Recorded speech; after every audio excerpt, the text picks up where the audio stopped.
Hello, everybody, and welcome again to the Back Porch Lounge. We are the Leaf Cutters, and we are not professionals, but we're here to help. I'm your host, Ben. Oh, hey, I'm Andy. You got Graham. Michael Rosales. Zach. Yay! We kind of stumbled through that, but we got through got it. that. Close enough. So, you may see a new face in the Back Porch Lounge today. That's Michael Rosales. He is the co-founder of RoMa Craft Cigars. RoMa Craft Cigars is a great cigar. I can personally speak to that. The few that I've gotten to get have been awesome. And just like normal, today I'm smoking the, Aquitaine Sabertooth? I believe this is a Sabertooth. I've got the Intemperance Whiskey Rebellion. It's my favorite. You said Sabertooth, right? Yep. Sabertooth. Okay, Sabertooth. Yeah. Yep. I Robert like also has a Sabertooth. I'm for it so far. And I've got the Neanderthal. LH. So, what do you recommend, Mike, whenever, especially your cigar, do you recommend a straight cut, a punch, a V cut? What do you like? I'm a big fan of whatever you like. I'm a straight cut. I like to cut. Typically, what I have found is, depending on the type of cigar, right? Like I think, I've seen some guys who smoke the Neanderthal because it has a flat cap. Will often, because it doesn't have the shoulder per se, that so people will punch it and usually punch it like 3 times. Kind of have like that Led Zeppelin kind of look with the 3 kind of Nice. I don't know what that logo is called, but it's very distinctive.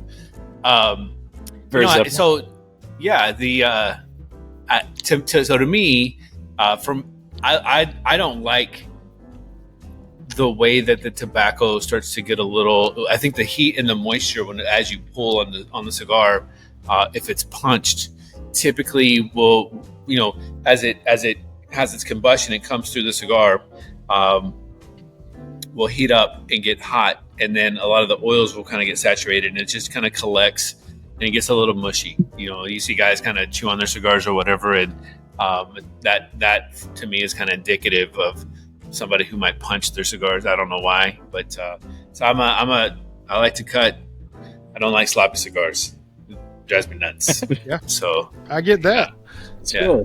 But if you punch, I would not make fun of you. I would just, say, that's and like I said, I mean, there may not be anything. There's no causation. It just could be one of those things that it just is. But in my mind and visually and the way that I think about it, it kind of correlates. So the Sabertooth that you guys are smoking, that is an Aquitaine in Connecticut. So it is the Cro-Magnon and the Cro-Magnon Aquitaine blend that has some accents that that have that Connecticut shade in it. And what's really kind of nice is for people who find that the Habano in the Aquitaine line is too strong, it kind of tones it down a little bit, right? So it kind of gives it a little bit more flavor. And it's not as pungent and sharp. So it's a very nice. We only do about 250 boxes annually, so it's about 12,000 cigars. It could be more than that. What you're saying is we're lucky. Yeah, if you can get a box, it's they're not mass market. I mean, the Black Irish, Fomorian, Sabertooth. I mean, don't get me wrong. I mean, shoot, we could sell millions of them. If I get the factory to produce them. But that's we talk about core line. To me, I think that people love to smoke them, and I'm starting to see a lot more of barber poles. And we didn't invent making barber poles, so I never want to say like, hey, people are kind of biting our style. One of the coolest barber poles I ever saw in a long, long time ago was the Prada version that was done by did the 1932 the Padilla. So Padilla had done that Prada 4-striped kind of beautiful cigar, and even before that, I mean, every factory has some type of version of those things. There's a vault with the Fuentes that have this cool room that has the baseballs and pipes and multicolored stuff. So for someone to say now I may disagree and say I think we make the best out of all of them, but I mean that's just I'm supposed to. It's my company, right? Like so. There you go. I love all those guys, but at the end of the day, I mean, it's competition, right? Like, so, I'm kidding. They're like, this is, but I do feel like, our Candela best on the market, some of our, craft series and versions that we've done, like, but the cool thing about it, so we make cigars for people who like to smoke cigars. We make cigars for people who smoke multiple cigars throughout the day. And to do that and to keep it at a price point, when Skip and I set out to do this, in early 2010, the cigar market at that time, not too short before that, you had a lot of things kind of going on, right? So when I started smoking cigars in 2000, it was kind of post boom, right? So the mid 90s through 99, tech boom, cigars kind of stopped, Cigar Aficionados got all the celebrities smoking cigars, all the athletes are smoking cigars, Jordan's on everything, and then all of a sudden, poof, that kind of goes away. And so, and a lot of it had to do with people taking one, I think the availability of really good tobacco at the time was very low, and secondly, the price point of cigars, kind of like right now, just kind of kept going. So somebody's private label over someone's private label over someone's private label, now it's a $30-$35 cigar. In that time, it got to the point to where, once the tech boom and the bubble kind of popped and people's money was a little tighter, it didn't make sense to pay that kind of money for a poorly constructed type of cigar. Right. So then, you kind of fast forward, and then, around 2006, 2007, if my memory's right, you had 601, which was Espinosa and Ortega. They were coming out of the My Father factory. And then you had, Pete with Tatuaje, was, who was bigger to me at that time than My Father was, I remember coming to local shops down here in Texas and people go, well, I've got 601, I've got this, and I've got this brand and that brand coming out of My Father. Why would I want My Father? Right. And now you kind of flip around. It's like you go in and there's got like walls on the shelf of My Father. They've really done a good job of taking it to the next level. But that didn't really come until Le Bajou and the Jaime and or the Garcia and Garcia or whatever it was that came out. That might have been 08, 09. And then that was really like the jump off for what I recall for the My Father kind of brand really taking off and kind of, going more national. And so around that time in 08, 09, I think you had Cigar Aficionado came out, and they had the $5 cigar was like the number one cigar of the year, the Quesada cigar that came out of Plasencia, and that was it's gonna drive me nuts. It's on the tip of my tongue. Doesn't matter, but anyway, so they kind of reset the standard, right? So this $5-6 cigar was a value cigar, and it came out and it was the number one cigar of the year, and it just kind of blew everyone away. And so long story short, it kind of reset the tone. And so if you were really smoking cigars,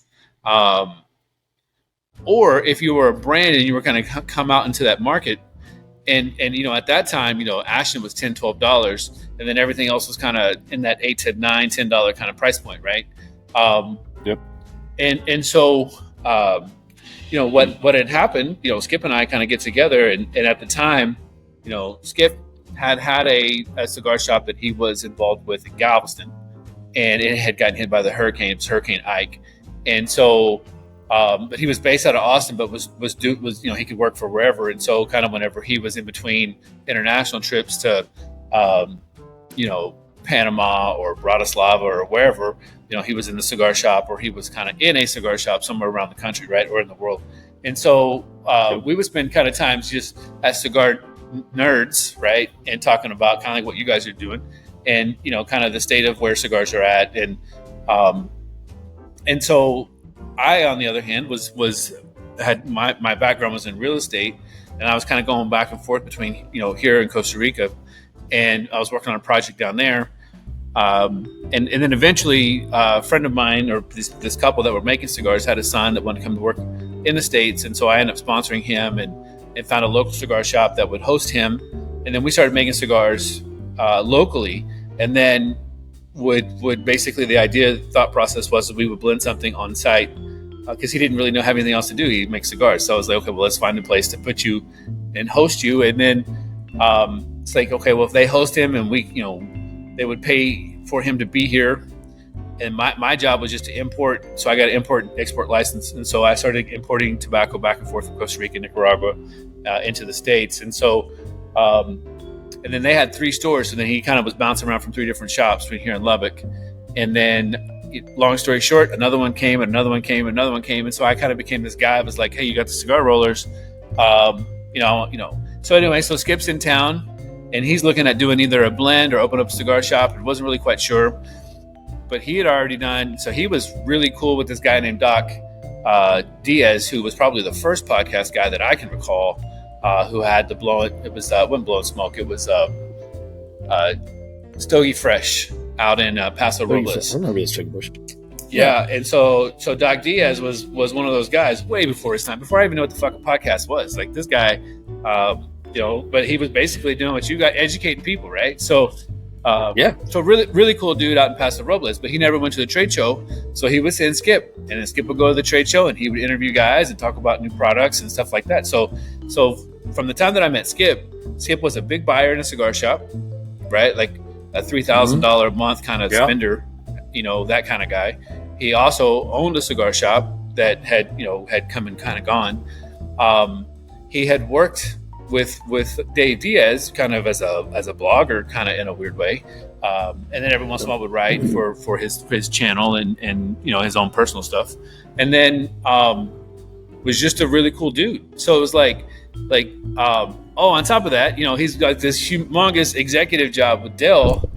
So he could do P&Ls, he could do pivot tables, he could make a Excel moonwalk, right? So and here I am, I'm a deal guy. You know what? If you need a deal to get done, like you better call Mike Rosales, because I know who to put together to get the team to do what we need to get done and push things through, right? Like that was and so I just needed someone to kind of take what I was already doing, kind of embody the business aspect of it, point me in the right direction, and then say, okay, go fucking, sick balls, chopper. You know what I mean? Like that was, and so that's chopper, so when people ask me like why Skip? It's like why not Skip? Like who else smokes as much as he smokes, right?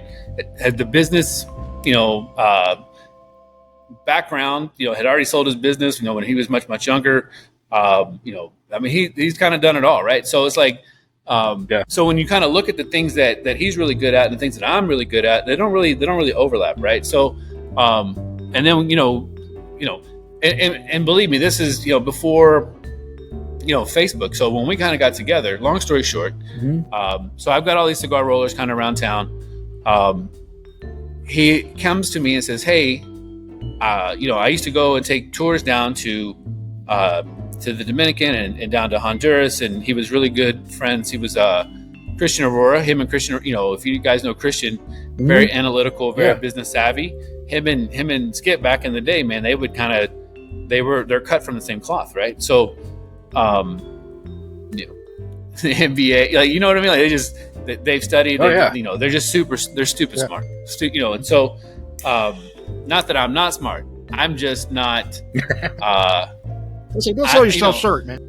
Well, you're not the analytics guy.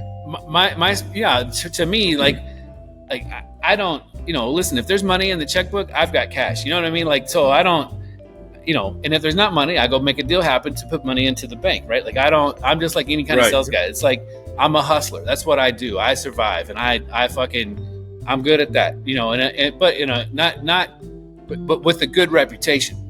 And so it was like, Skip was like at the perfect time, the right place, the right time. And so it all just kind of worked out. So when we sat down and we were like, okay, like, well, what are you trying to do?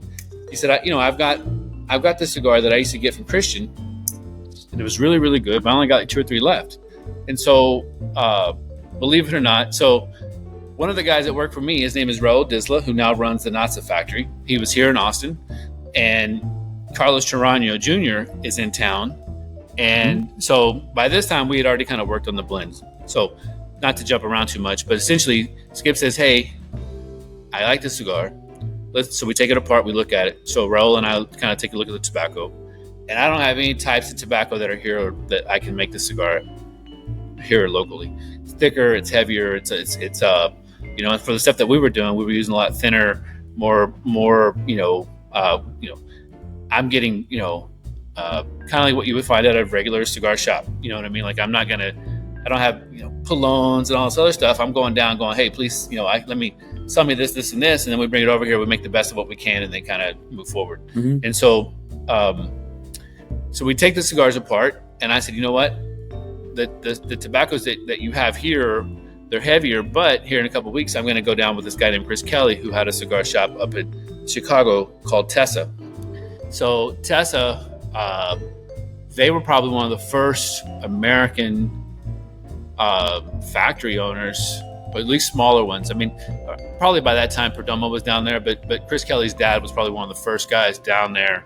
I know they helped out Jonathan Drew back whenever they were kind of getting going, right? So that there was a big connection. And so anyways, I go down with Chris and we start working on this blend, and kind of basically came up with what was called Cro-Magnon. And so long story short, we bring it back, make a couple modifications here and there, but Skip's like smoking and goes, dude, this is completely different than anything that's on the market. Now, the cigar that Christian had given us obviously had more Honduran types of tobacco. We were using a lot more of the heavier, thicker types of tobacco. Este Ligero was easier to get back then, and so were some of the other stuff. And so we made some modifications based on like what we could get. And then, so I had brought up Twitter. So the, Skip, when the hurricane had hit, had obviously, I shouldn't say obviously, it's not. So using Twitter back then, to get onto Facebook, you had to have like a university address. And so, Facebook was really kind of in its infancy stages. Instagram wasn't even thought of at that time. So you had right. It was all Twitter, because that's where I met Scoop. Yeah. So there's another platform before that, MySpace. Yeah, MySpace was, but that was just more of like a, but everything was kind of done through Twitter, and so he had been using his Twitter account to kind of let people know what was going on the island, in Galveston Island, after the hurricane, as well as kind of sign up for our kind of events page or whatever, and just kind of kept people. So the same thing that you guys know of Skip on Facebook, it was the same, except for it was just on Twitter, right? And but some of the coolest.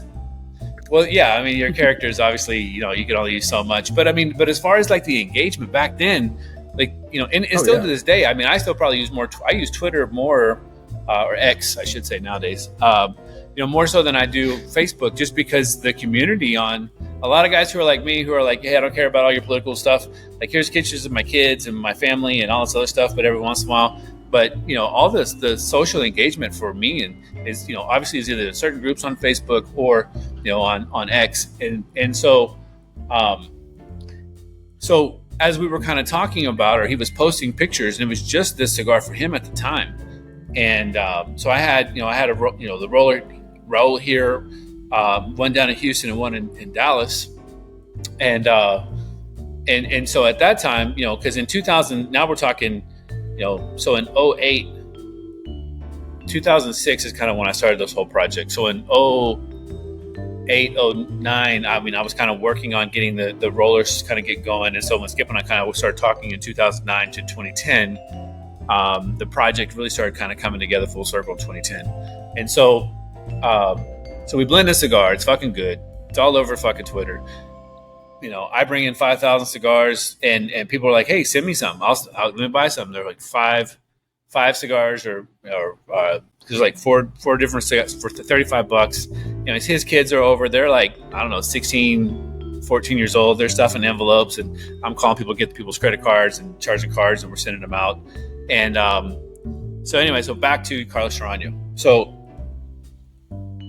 Charlie's in town, and Skip's like, hey, you want to try my cigar? And Charlie's like, you got a cigar? He's like, fuck yeah, I got a cigar. Anyway, so he hands out the cigar, and so he starts smoking, and he goes like, this shit. Yeah, he's like, this is really good. So, and he goes, what's the blend? So I'm like, and I kept telling Skip, like, hey, we don't talk about blends. Like, don't give up blends. Skip's like, fuck that, whatever. So it's got Pueblo Nuevo in it. So Charlie's like, you got Pueblo Nuevo in it? I'm like, because back then only a handful of people, actually, Charlie's family and were kind of growing out in that area, and the guy that ran his factory kind of were the only ones. And so Pueblo Nuevo has like this really beefy, so it's got this texture and thickness. It kind of lingers like a barbecue fat, right? So it's like the rendered, and so that's the reason why people were like, oh, dude, Cro-Magnon all day long. It's so fucking good, right? So, so Charlie Serrano's like, how do you know about Pueblo Nuevo? And then here's Raul. So Raul's like, so long story short, Esteban and Raul, when they were like 17, 18 years old, were brought over from the Dominican Republic. So when they opened up Latin Cigars, they were brought over to kind of create a rolling culture, because back then SLE was a much, much smaller little town. It's small now, but it's even smaller back then. And they didn't really have a lot of people that were actually designed, or it wasn't that tobacco town like it is now. So you had to go out and kind of start over and really kind of teach people how to roll cigars. And so Esteban and Raul, when they were younger, and in a weekend or in a day, they could do 800 cigars, believe it or not, as a couple. And they would come in at 4:30, 5 o'clock in the morning. They would stay till late because it's all based on production. And so they would bang them out. I'm sure that they, at that age, they would let them do pretty much whatever. But they would send Raul later on. So Raul got the contract, and they sent him over he would do basically cigar events for Dunhill. And so Charlie's like, holy shit, like, how do you guys, all of a sudden it's like all this stuff kind of clicked, and kind of he co-signed on us, from an early jump off point. And so it just was a really cool kind of thing that just, my world in the real estate stuff had kind of was falling apart just because of the money and the finances and everything that was going on, and kind of 08 in real estate, and so I was over in the cigar stuff, bleeding money like left and right. I mean, logistically, it never made money, but it was just a way to kind of entertain my time, and was kind of hoping. Meanwhile, my wife's looking at me going like, okay, where's the money at and all this? Like, I see you guys having a lot of fun. But so she's got a job, she's holding it down. And I'm like, just trust me. And so long story short, it's not really a long story. It's a very long story. We got about 2 hours to fill up, right? So I'm going to keep saying that. Sure. Why not? So as long as we're smoking, we're happy. Yeah. Right. Yeah. So 2010, December 2010, January, February, March, April, Esteban sent in 5,000 cigars. I'm clearing customs, and we're selling everything we can make. And I get a phone call. Oh, what are you drinking? Sorry. This is what are you drinking? I don't mean to cut you off. Double espresso and water. No, this is water, nice. And this is double espresso. So sorry. Yes. Double. Nice. That's great. So continue. I'm sorry. I didn't mean to cut you off. I just want to know. No, it's okay. So basically, I hit the double espresso, and then I give a quick rinse, so that way. So I get a phone call. There's no more broadleaf. And Skip's like, well, what do you mean there's no broadleaf? I can, what do you need, money? So every time that we would send money down, Esteban was like, okay, hey, I need. So long story short about Esteban, Raul and Esteban are brothers. So Esteban was running Latin Cigars. Latin Cigars got sold by Scandinavia, or acquired by Scandinavia. So Esteban stayed on. Raul decided, hey, I'm done with this. Fuck this shit. They're not paying me enough, and decided to kind of, when I met him, he was working at AJ Fernandez, but he had a dual citizenship, and so I brought him here. So he was one of the first rollers that I had brought up, second roller that I brought up, and then after. So we talked to Esteban about, talked to Raul. Raul, did you want to help us open up the factory? He's making tons of money here in the States. Fuck no. Little girlfriends everywhere, having a good time. So who knows? He wasn't really interested. And then Esteban's like, well, let's talk to Esteban. And so he's like, here's pros and cons of a startup company. Obviously, you have, back then with Scandinavia, he could walk into any place and say, hey, whether it's a $500,000 or $1 million, $2 million worth of tobacco, if he said it was good tobacco, they would allow him to buy it. And so it was very well known and respected. It had a really good eye for actually procuring tobacco quality. And then being able to say, hey, this tobacco in 3, 6, 9, 12 months, whatever would be exceptional, or it'll lose, or, whatever. And so, anyway, so there was a skill set. So we said, why don't you, would you consider opening up the factory with us? Kind of went through and outlined, pros and cons of a startup company. Obviously, we don't know what will happen. Obviously you have job security. You have the things that you need. You're being well taken care of now. However, if we do this right, we're obviously struggling to kind of get this all sorted out. But if we do it right, we can be, and you can be part of, the team. And so anyway, we were off to the races. But before we kind of said, hey, we kind of built up to that. So he would take over, 4 or 5 of his friends, and at nighttime in the back of his house, if you guys would kind of imagine like a patio behind your house that's kind of long, narrow, concrete, basically. Got one of those. But kind of towards the fence line. So not like a patio that kind of walks off your house, more narrow, that kind of, so if your exit's over here, but your patio is kind of over here. So anyway, so we walled that off. Actually, I got a picture of it somewhere. So we walled that off, and so this was, and I don't know if how well I'll be able to show you guys. This picture right here is in the back of Esteban's house, and so dude, that's awesome. That's cool. So that is so cool. We had started off. We had 4, two pairs, and kind of had the same conversation. They're relatives of Esteban, and said, "Hey, pros and cons." And they all kind of wanted to work with Esteban because it was all like in the like walk outside your house and go 2 doors down, right? Like it was all you wouldn't have to drive in a city or all down like the that. street. Yeah, man. Yeah. So it worked out, and so it was one of those things that so he would bring over 4 or 5 of his guys after work, and so between 4:30 to 9 o'clock, they would bang out 300 cigars a pair, or 150 each. Yeah, it's 150 each. So not a lot, but at the same time, we were just kind of building up, and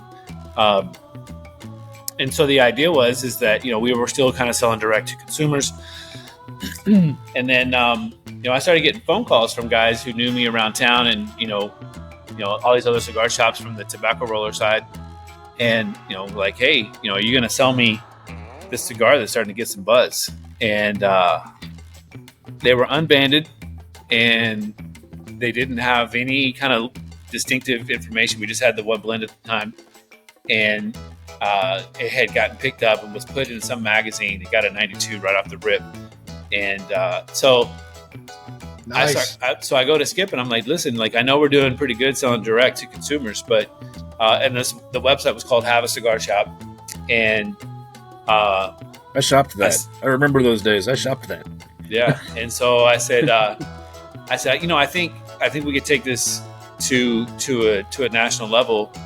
I'm starting to get. So we went to the trade show in Orlando. I want to say 2011. So 2011. So in that May timeframe, we fly down. 2010, and so at this time, I'm not making any money at all, and my focus really should be on real estate, but I'm having so much fun on the cigar side, and so I'm like, dude, listen, I gotta go work, I gotta go I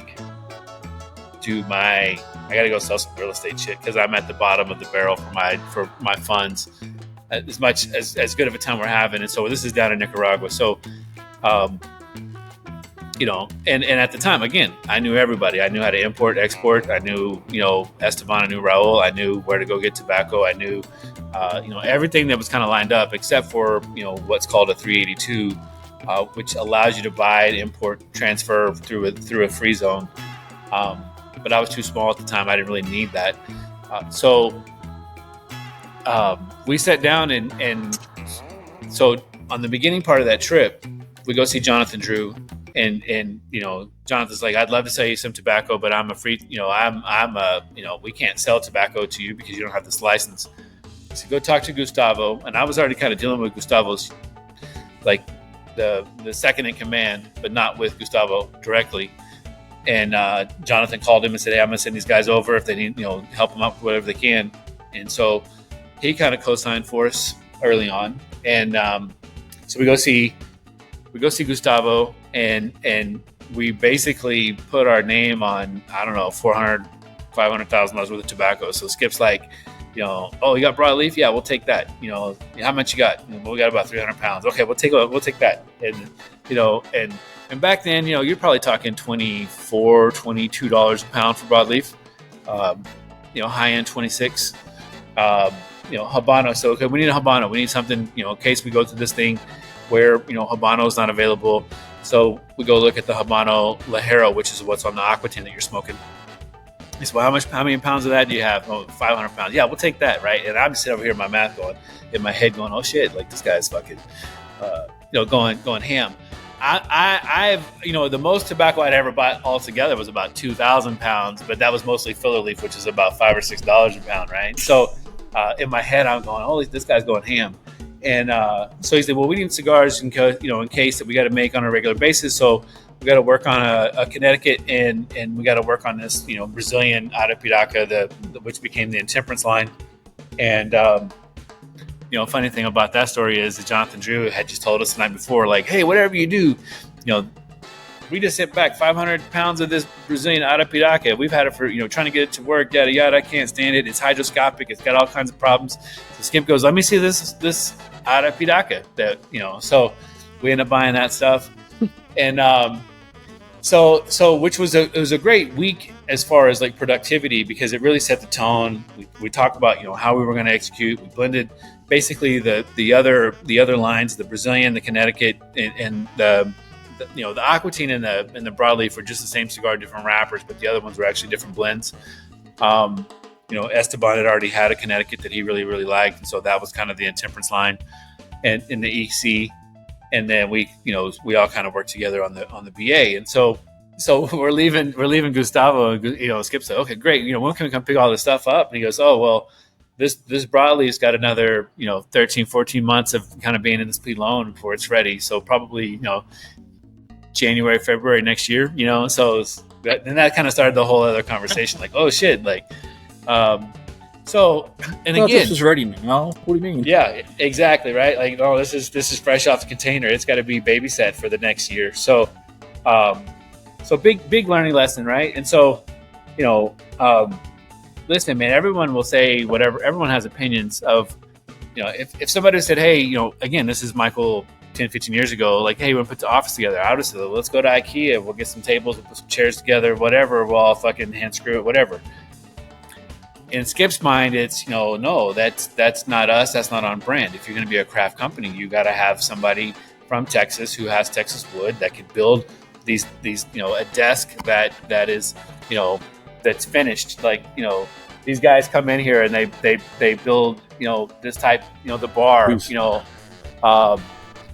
these tables over here, right? Like they've got the swivels, right? So this is our, office chair stuff. Mm-hmm.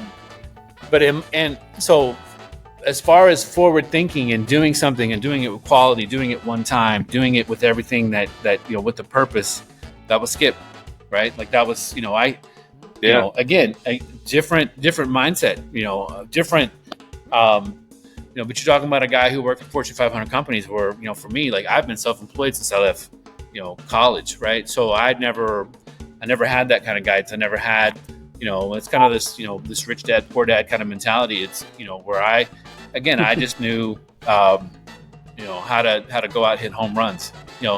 I never knew about how to get on first base. Make it work. Yeah. And so, simple but substantial. Do it right the first time,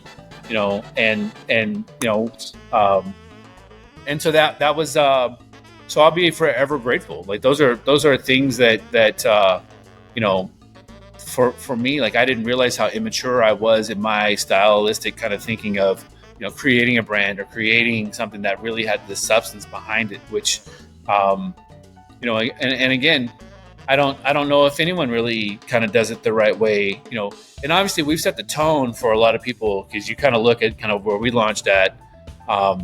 We kind of talked about kind of what was going on in the marketplace in the 07, 08, right? And then you kind of, you fast forward to 2012 and you have, Christian Aurora's back in the industry. You have Matt Booth kind of coming on scene. You have Caldwell coming on scene.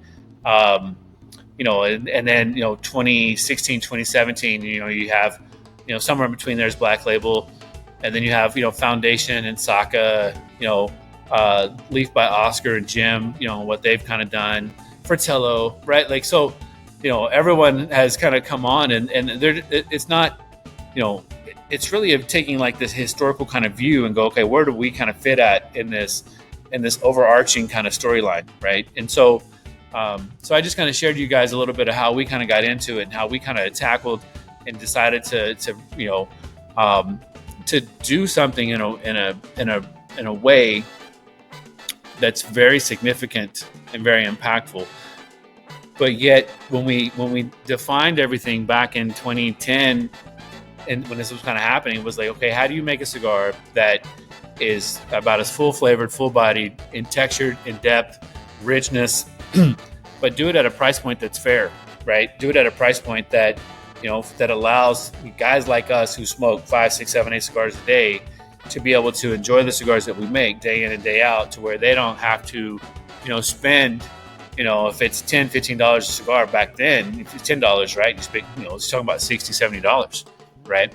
Oh yeah. Now, fast forward, here we are. We just dropped a cigar called the Volstead with the Sumatra, hybrid. That again, $7 to $10 price point off a cigar. When I know right now, if we wanted to, we could throw something out there in that $17 to $24 space like everybody else, and nobody would even blink. No. But yet at the same time, that's not what identifies us as a company, right? And that's not what so I know I've talked a lot. There's a lot to digest. I'm going to give you guys a second to kind of take that in. If you have questions, this is so I'm going to take a puff of my cigar and then take a drink, and I'll let you guys and then I'll figure out where I want to take this conversation out next. All right. No, I wanted to say thank you, because usually I'm doing all the talking, trying to get things going.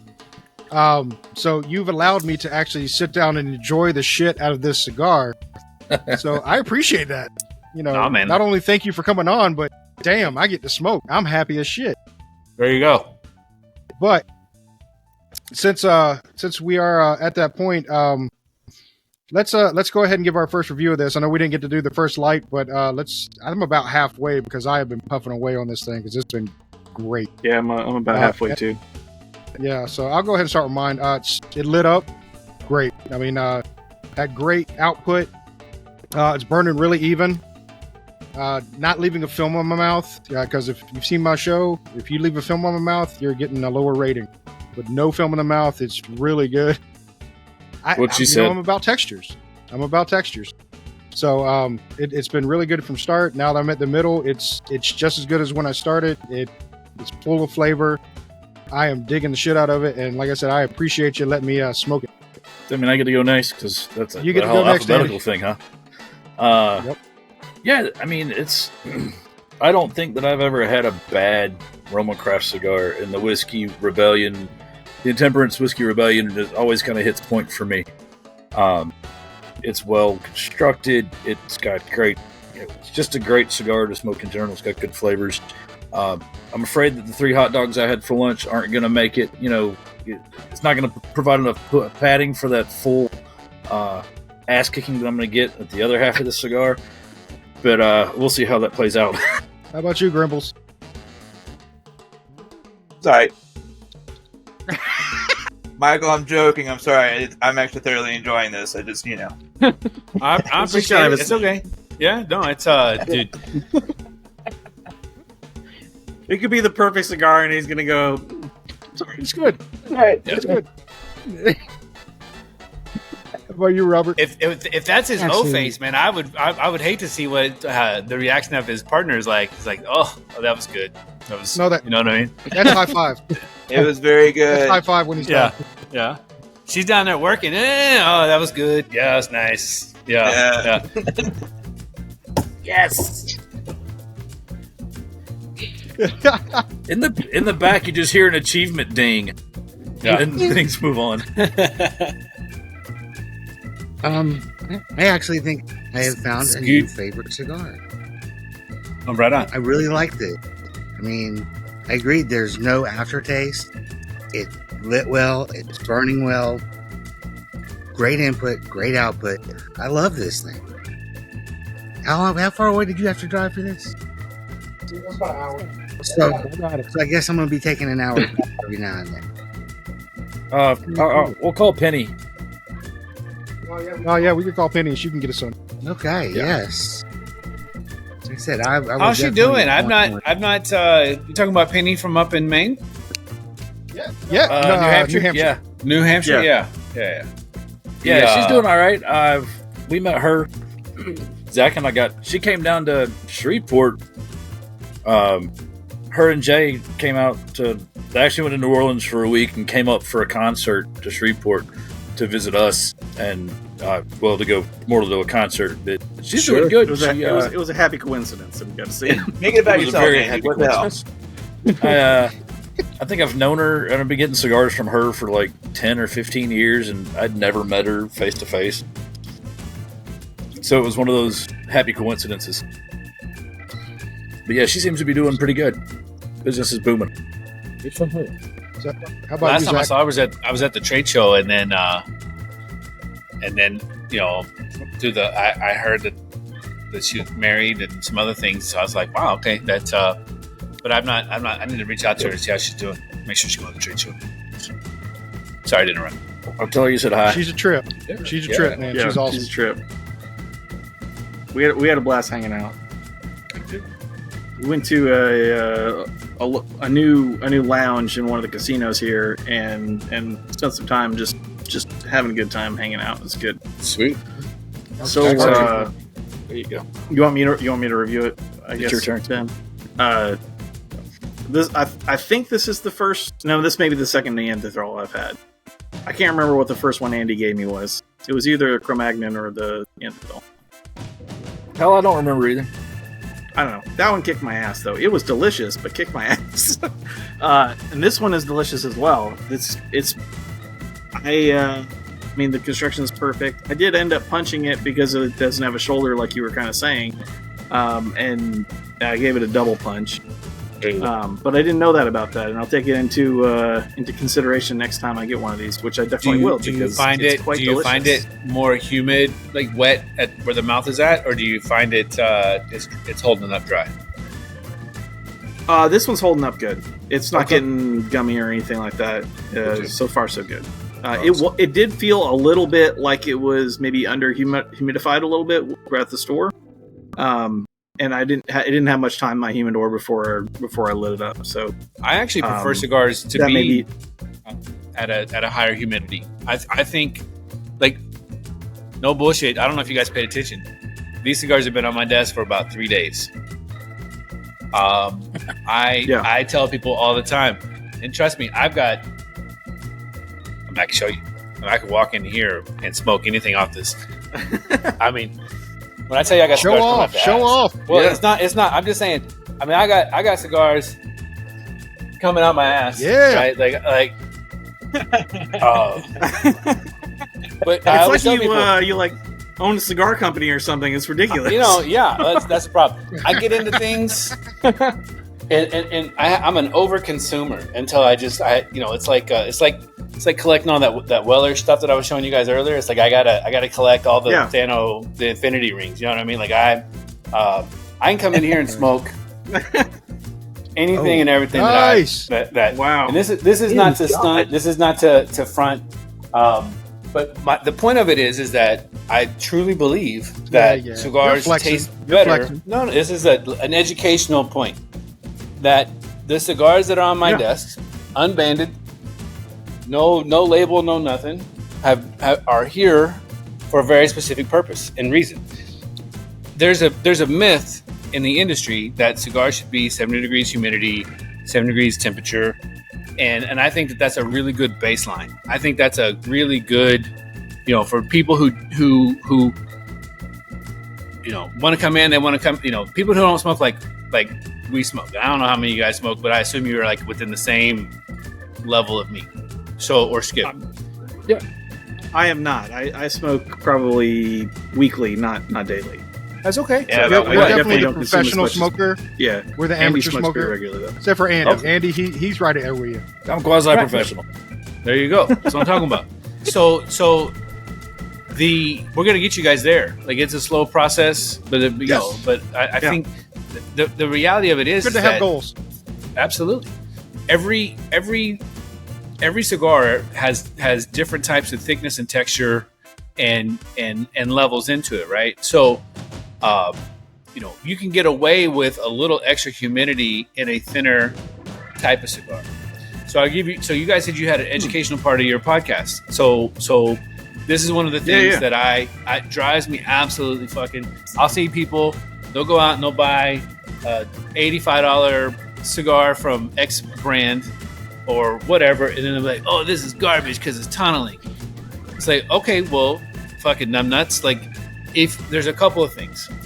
Number one, if your cigar is starting to tunnel, one, you're probably hotboxing it. Number two, it's over humidified, right? So that means it's too much humidity, right? Number three, it can be fixed. It can be fixed. So there's a couple of things you can do. If you have scissors, I'm a big fan of the scissors, but if you don't have scissors, you can take, if you can get it through there,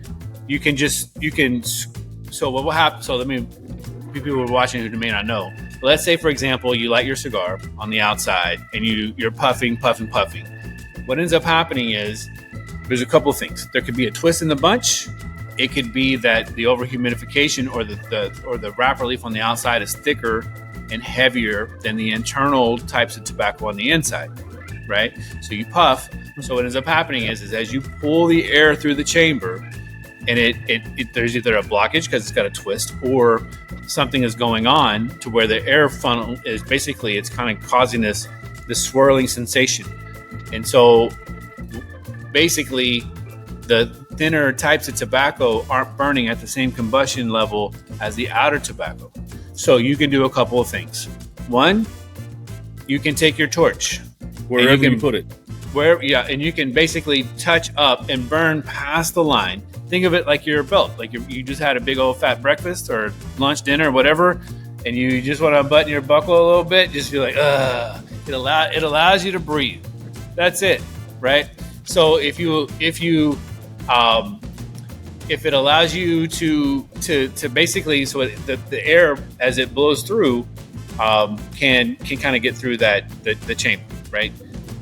The other thing you can do is you can score the tobacco and just cut down about 1/4 inch of where you were kind of at. And you can also do this if you want to kind of get a flavor of like let's say before you pre-lit, whatever. We do this all the time. If I want to see like what the flavors taste like pre-wrapper, post-wrapper, right? So you just kind of score a little bit of the tobacco underneath the fire, and then use your nail, pull off a little bit of the wrapper leaf on the outside, torch it again. All of a sudden, boom, you're in business, right? You can fix a cigar that tunnels, but it really fucking drives me nuts when I see people post pictures and be like, this cigar sucks or this factory sucks, when most of the time it's going to be because it's over humidified. Interesting. And you're hot boxing it faster than you're allowing the or you didn't light it right. Like, but no one wants to call out on social media like, but I'm not here to pick on people. I'm here to educate, and so cut your shit right. There you go. And we're here to learn. So, what's your like? If you had to pick a humidity as your goal, what percentage would you go for? Like for the people listening at home who maybe want to try this. I think heavier tobaccos. Yeah. Okay. So broadleaf, San Andres, which is what you have in your hand. Habanos, right? I would probably go at a 65, 64 humidity level. Okay. And then thinners, I'd probably go 70, 72, right? It also depends if I'm aging them for long term. But again, I think smoking often enough, I'll give you really, it's like, if you make chili. I assume you make chili, right? Like you make like a pasta sauce, right? Like every time you have, you might need to add a little bit more garlic salt. You might need to add a little bit more pepper. You might need to add a little bit more, paprika or some kind, whatever. But as you're cooking, you kind of taste throughout to kind of see like where it's going and where it's tracking. Like, you should. I mean, you could be doing cans and just putting it in there. Who knows, right? But but once you kind of get to a level and you've had chili throughout your life or some kind of pasta sauce throughout your life, you kind of know you tracking like where you like it at. And so for a casual smoker who just goes in, I mean, I think the challenge. They pump so much humidity in a lot of in the humidors, and they keep them closed because of the traffic. So every time you open it up, it's like your AC, right? Your AC kicks on, and it's trying to maintain a constant kind of level. And there may be times where it's over, if the temperature is not doing its job or whatever, that it may put too much humidity in and not. Sometimes you got to back off, right? Or you might see like the shelves are like kind of here, but yet the humidifier itself is blowing straight down on the cigars, right? So that's a really tough kind of thing. To me, it's always I kind of feel and I kind of listen to it, right? And the tobacco will tell me if it's if it's crackly, probably needs a little bit more humidity. If it's if it's got some mush to it, a little softer, right? Then it's probably over humidified. And so I'll let them sit out here and until I get to the point to where I think it's ready to go. But touch, taste, and feel. You know what I mean? Yeah. So, but when you've done it over and over and over again, and you spend the kind of money that we spend on tobacco and cigars, like you just kind of you do it enough to where learn it. Yeah. That's why we say those. That brings up a really good question. Sure, what's up, Mike? You said chili, so since you're in Texas, is that beans or no beans? I think it depends. Are we doing Texas? Are we doing Texas chili, or are you doing chili? So and what I mean by that is like I think there's definitely a difference. So if I'm if I want Texas chili, it's no beans. Which is more of the sauce, right? And heat and kind of some depth, spices. If I'm doing something, I wouldn't turn my nose up to it if it had beans in it. Like I'm not. But so it just kind of depends. This is bullshit. It's got beans. Yeah. No. What is this? So there's a huge, there's a place called the Texas Chili Parlor that, like, if you were to go in there, like, hey, there are no beans to be found, but there's probably, it's all based on heat levels, right? So it's what I will tell you though is sometimes, like, I'm not a big fan of like indigestion, and heartburn, so. So I wouldn't say I'm like I need it to be like super chilly. Like I don't need 3-alarm fire in my esophagus. You know what I mean? Like, so, yeah, no, that, I mean, I got, so if it's like that, you might find me, adding some cheese and some onions and some other shit to it. I don't know. Like I would have to dress it up if it's too hot. So, But and there's a big difference between like hot on the mouth and then like hot, it's like bourbon, you know what I mean? Like there's high, it's like higher proofs that it's like, oh, that's not too bad. You put it in your mouth or whatever. You take your first drink, you're like, oh my god, it's that 130 proof, whatever. So right. So however, I am a big believer though.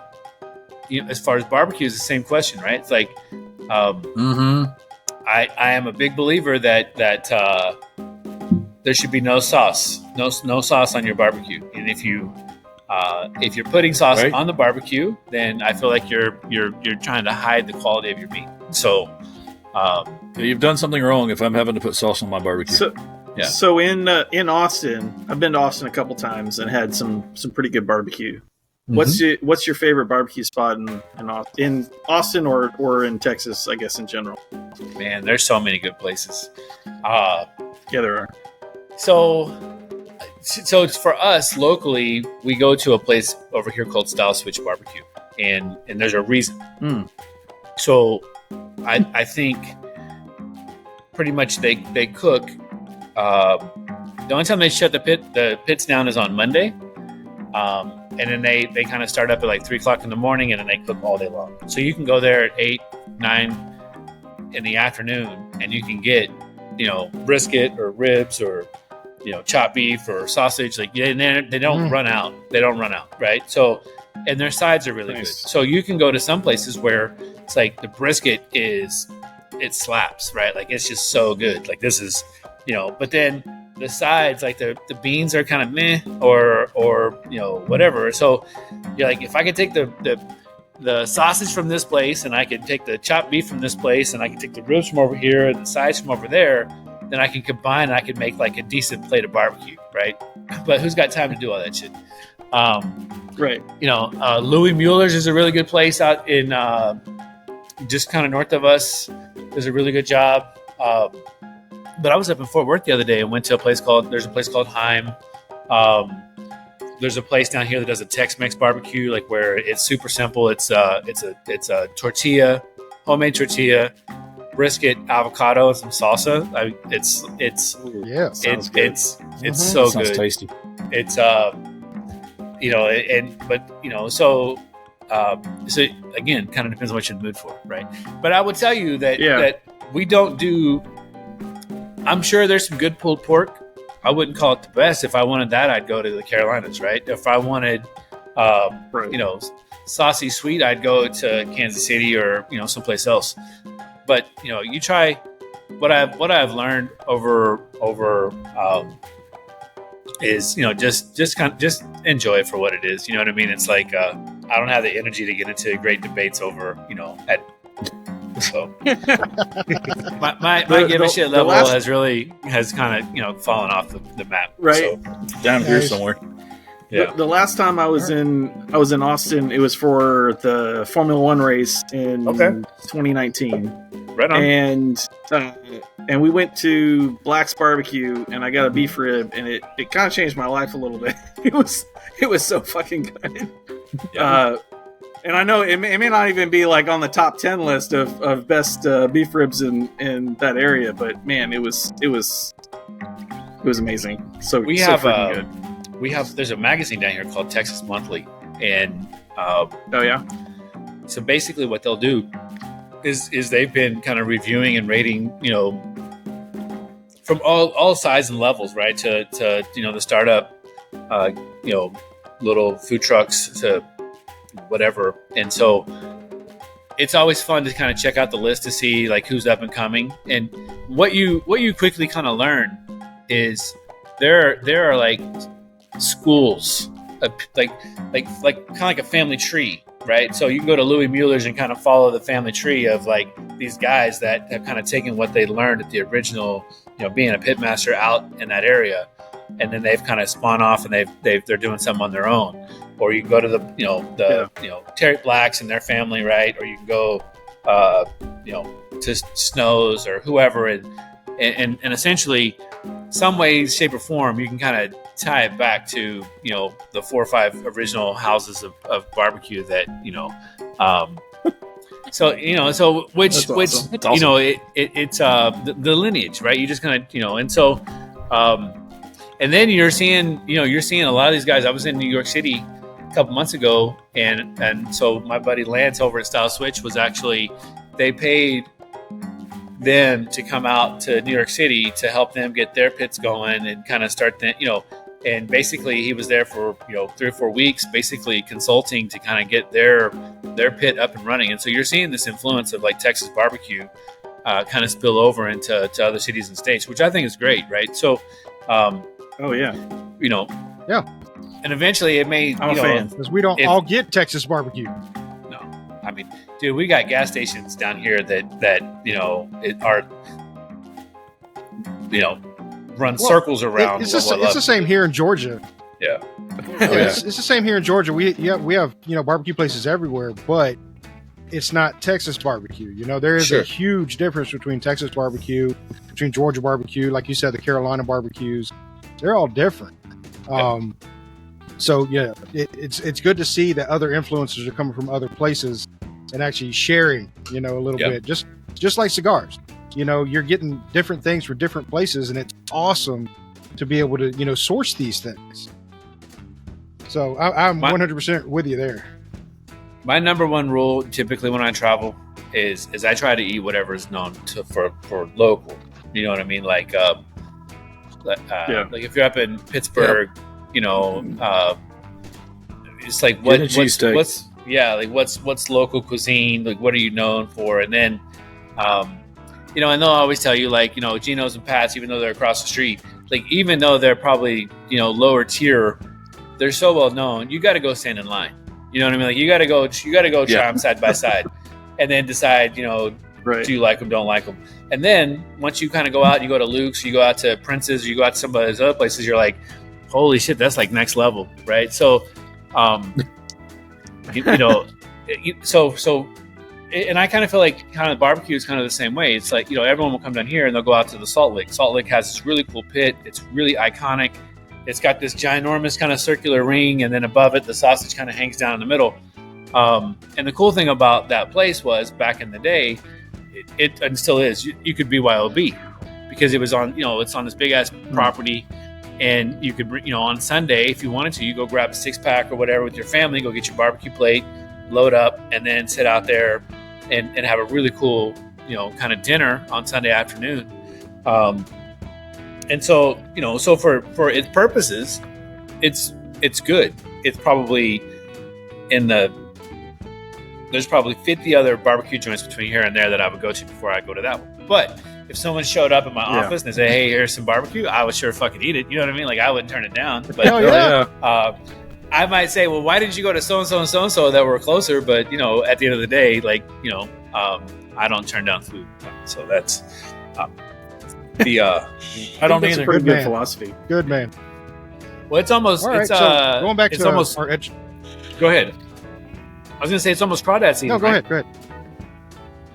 And the it is crawdad coming season. up? Crawfish, It is? crawfish season. Oh yeah, we're in it. Yeah. Not a very good harvest this year, from what I understand, but it's everywhere again. Wait another 6 weeks and then come over. They'll be a little bit bigger.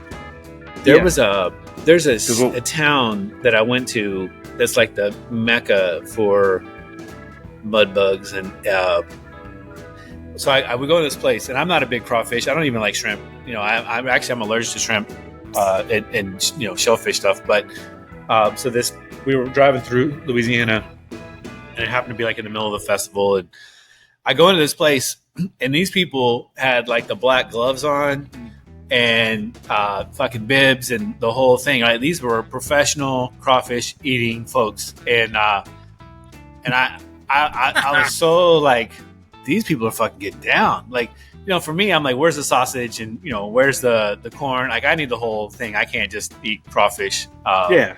But these, I mean, mountains of, and it's like, holy Jesus, like. It's so much work, though. I mean, to eat a mountain of crawfish is like a half-day event. Sure. We split 3 pounds the other weekend. Yeah. When Penny was in, it was the last time Zach and I split 3 pounds, and that was enough. Oof. Yeah. But we also got sausage and corn and potatoes and stuff. Yeah, that's what's it called? The Cajun hot pot or whatever it's called. Crawfish boil. That's it. Crawfish boil. Thank you. Yeah, crawfish boil. You're welcome. We're here for you. What was the question for we're going back to the education part? Well, I'll say, getting back into our educational part, usually in our show we do a question from Robert that we can answer for him, because Robert's kind of our newbie cigar smoker. I mean, he's been doing it for a while now with me, but he's still learning a lot of stuff. So he usually has a question for us, and he does have a question today. Okay, with the advancement of online shopping, what's better, shopping online or shopping at a store? That's a pretty darn good question. I'm going to say, especially with the day and age we are living in, take advantage of both. And what I mean is, like, go online and order your cigars that you want to smoke daily, stuff like that. You can probably get them a little bit cheaper and a little bit bigger bulk, but you don't want to neglect your stores, because your stores are going to be able to introduce you to stuff you've never seen online.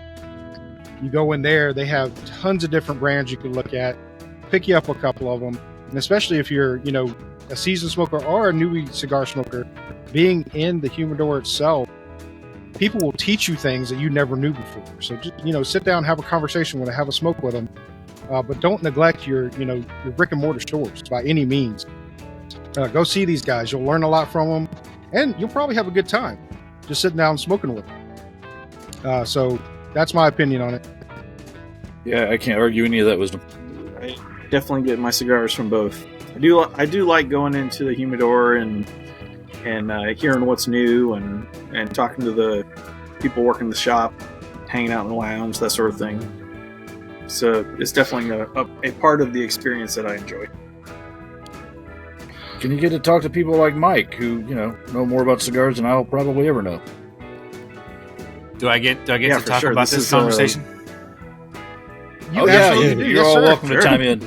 We would love to hear your opinion. Buy all your stuff from RoMa Craft. That's what I'm hearing. No, we don't. We don't sell it. We don't sell it yet, direct. Right? Yeah. That's not how that plays. So there's this. This kind of leads into a question about for the guys in Atlanta, right? So I think from a manufacturer, and this kind of goes into what. So I think it's important to have a relationship with your tobacconist. And the challenge with that is a couple things. There are less and less people like Penny, and there are more and more people who are all about kind of the experience, volume, cigar bars, and these other types of things. So what I see, which is kind of like you need all of them, right? You need, like for example, we have a liquor store here in town. We don't sell to them, but it's called Specs, right? You can go into any Specs. They're probably $2. They have a cash price that they do. They basically, if you pay with a debit card, it's cheaper than if you pay with a credit card.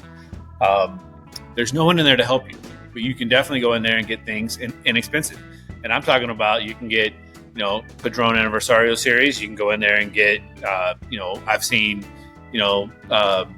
Flying Pigs in there. I've seen it all.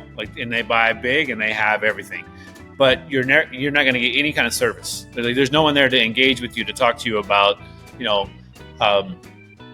let me take you on this journey of, maybe you started off with flavored and now you want something a little bit lighter, but you kind of want to get off, out of that into more traditional types of cigars.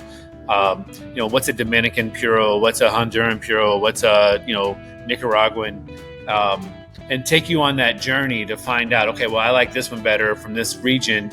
Okay, well, let's go into that and then explore, here's a cigar that's got, Ometepe or Jalapa or Esteli Ligero, or this has, something out of Don Lee and kind of its origins, and, something that, maybe like Christian or his dad are doing, with CLE in that region, or something that, Ray Oleas is doing out of the Dominican Republic or Hochi or something like that, right? So, So there's definitely a conversation piece that needs to happen.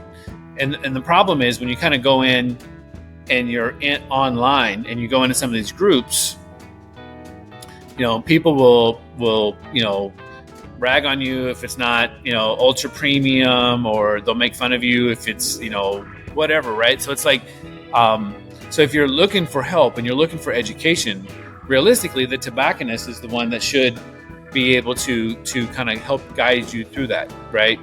But so many people are really concerned and worried about the right label and the right band and the right whatever, and so that is difficult. The other side of that is if you go into your local tobacconist and you said, hey, do you have a brand like RoMa Craft? And they go, who? What's that? I don't, I saw Skip and Mike or, whatever. Well, who's that? And they're disengaged, right? And they have no idea, of a company like us. Then you're kind of handicapped, right? Because then you're kind of forced because that tobacconist wasn't willing to say, well, let me look into it and kind of figure out, because, as a consumer, you've signaled to the retailer tobacconist that, hey, I'm interested in this, right? Then they call the manufacturer and go, hey, I need to get an account. I've got a guy that's looking for, this, and this. And then I got to go, well, I'm to open up an account with me, you got to do all this other stuff. And I'm like, well, I don't want to do all that shit. Fuck that guy. It's not worth it. And then all of a sudden it's like, okay, well now they got to go online to the people or somebody who can mail order or mail ship or whatever, or hopefully they'll find someone like Penny that can drop ship or, handle it over the phone and get it to you. But that there's a disconnect in that part, right? Because, as far as, you go into from a manufacturer perspective, RoMa Craft only makes 1 million cigars a year, right? Which is not a lot. And to kind of put that in perspective, Drew Estate's probably doing 75 million a year, right? So, and that's, it could be more now that, the Blackened series and Willie's cigar and the stuff that they do with, Sweet Jane, Mary Jane stuff and Deadwood, and you go on and on and on. Like they're pumping out a lot of cigars, right? And all different classes of cigars, flavored to everything else. That's not necessarily a bad thing. It's just they've gotten to a level to where the demand for what they're doing it's a monster. So a retailer or a tobacconist likes that because they don't really have to hand sell anything. People come in, they grab a scoop of it, they go to the register, they check it out, and they get out, right? And so there's kind of this shift into, and I get it. Would you rather sell handfuls of cigars to people that just come in, buy their stuff, and leave? Or would you have to sell 1 or 2 cigars to somebody and hope, so you're either trying to look for a customer for life, or you want the volume, right? Or do you want the right mixture of both? And that's really, so I've got a customer out of Arizona, Fine Ash, Sam and Rosie, really good friends of ours. So I've vacationed with them. We've traveled with them. They used to be really, really boutique. They opened up a cigar bar in over by the Arizona Cardinals, football stadium, and now it's basically, there's a line of people, trying to ring in and get the cigars and go, drink and smoke. To have a conversation piece about, Room 101 or Caldwell or Foundation or Saka or whatever, like you can't have that conversation because guys are just, they want to go get their cigar, get lit, and go sit down and drink. And so there's a shift, maybe, between 2 and 5 o'clock you can have that conversation, but once the bars, the music's on and the, whatever, like it's so you hope that you have a good enough, kind of a brand established in that situation where people just come in and they're grabbing your cigar out of the humidor and it's part of the rotation. But that comes after doing multiple events and being in the humidor pretty frequently, having a good, relationship with the customers. So the customers are then telling people like, oh, go grab that cigar. That's, I just saw them smoking, the Aquitaine on this podcast. Let's try that one. So you hope you do enough to keep that conversation going to do your part of it, right? Because what's happened is no one gives 2 rats ass that we make a cigar between $7 to $10 that's available and as good as it's going to get. What'd you pay for the Whiskey Rebellion you're smoking today? I don't know, Mike. I've slept since then. $8, $9, $7.50? Probably $8 or $9, yeah. Right. So, on one side, I often hear, why would I sell your $8 cigar and make, a couple bucks on that when I can sell, XYZ that are $20, $25 cigars, and I can make 2x amount of money on my, so if they're going to come in and buy one cigar and have 2 or 3 drinks, I would rather sell them the $20-ish cigar and sell them 2 cocktails and and charge them $75 versus the $10 cigar and a beer. You know what I mean? Like, so, so, and it's difficult. Go ahead. But I say it's great you bring this up, because with my tobacconist, you know, these guys know that I like to frequent a place called Thick Ash Cigar.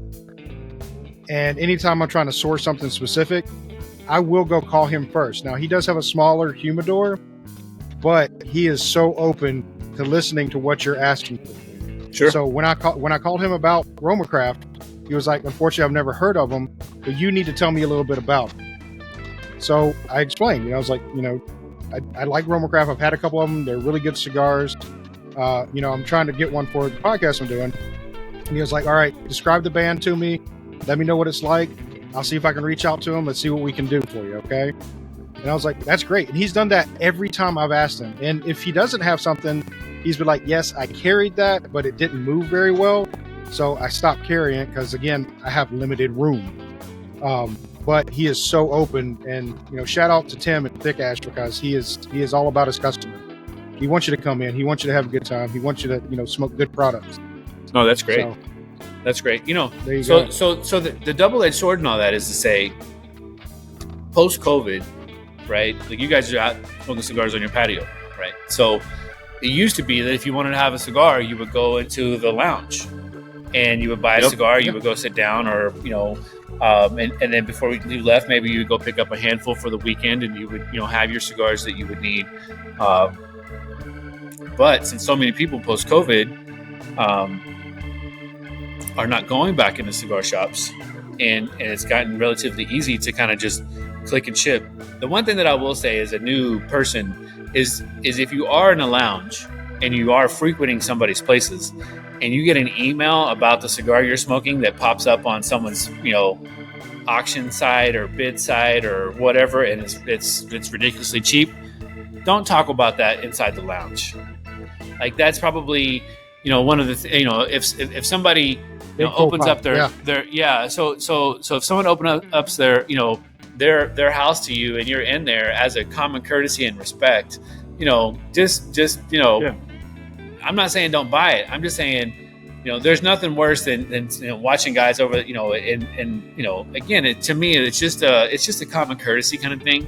You know, maybe take a screenshot of it, you know, and afterwards, whatever, you know, have the conversation when you're outside of it. But it's like, you know, that's what ends up happening is kind of what you were talking about. You become a taster. You know, cigar shops become a taster. So it's like, hey, I'm going to turn you on to something you've never had or tried. You know, so here's that Nicaraguan, you know, kind of cigar that we were talking about, and then all of a sudden you're like, you know, you go, hey, have you heard about the cigar? Oh yeah, I just saw that they were on, you know, super cheap ass cigar.com, whatever, you know, for, you know, a blowout sale. Buying that domain.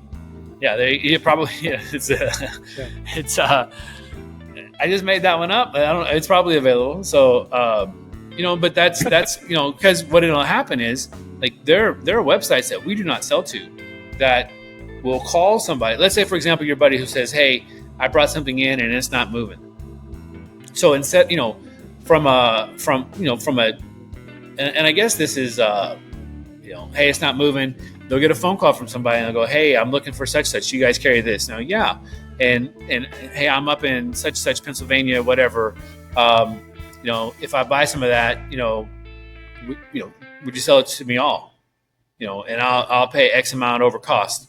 And so instead of just, you know, blowing it out at 30, 40, 50% off to get rid of it, to put something else on the shelf that sells, they'll just pack it all up and they'll ship it over to somebody else. And then they'll do all the back end dirty work to some of these, you know, so, you know, you don't, you know, from a lot of people, and I get it. And this kind of goes back to kind of the philosophy of us, you know, let's say someone's making, you know, we'll call it $20 an hour. They make $20 an hour, and, you know, they get off work, they get their paycheck, and they go into a humidor, and there's 1,200 different options to smoke within a humidor, maybe 1,500, 750. And they pick one of our cigars up. To me, if that's one half of 1 hour's worth of work to sell them a $10 cigar of one of our products, that's probably one of the highest compliments I could ever think of. Like when you put it in perspective like that, 1/2 of 1 hour's worth of work allows them to the ability to buy one of our cigars. Then that means for me, I have to do everything on the back end to make sure that it's well fermented tobacco, that it's going to smoke well, that it's going to stay lit, it's going to have, it's going to hit all the notes that we kind of talked about. And there's a responsibility on my level, and I know that's a big kind of responsibility to kind of burden, but that's the importance of what that means to me. Us as a company, right? Like that's, so whenever I think about, when you kind of put it in those terms, it's very impactful, when you kind of think of it that way, and so now I hope that I partner up with good tobacconists that recognize the value that we bring, and that they're proud to sell a product that we make, and that they're, because that gives them the confidence to say, you know what, hey, I'm going to give this one over to Gibbs, or I'm going to give this over to, to Zach, that's kind of brand new to this, but I'm going to, but it gives them the confidence to know that all the things that we take in consideration when we make the product, that gives them the confidence to put it in someone's hands to make sure that they can sell it and then transfer that sale, and then it's going to do all the things that they thought. So they come back and they go, dude, that was really good. Can I get some more of those? Or what's next in the portfolio? I tried that one. What else did they do? And so we only make about, we do about 1.2 million cigars a year. 250,000 of that goes to Europe. The rest of it comes here in the States. And we only have about 300 accounts throughout the United States, some big, some small, and everything kind of in between. And but we try to partner up with people that, one, are really good tobacconists and still are giving that educational part of the whole experience. And then secondly, we don't have sales reps that are out door knocking trying to open up more and more accounts. It's like we have the account set that we have, and we just want to push the product through them. And it's a win-win for us, and I think for them too, because they don't have to worry about listen. Most people are going to have Ashton, Fuente,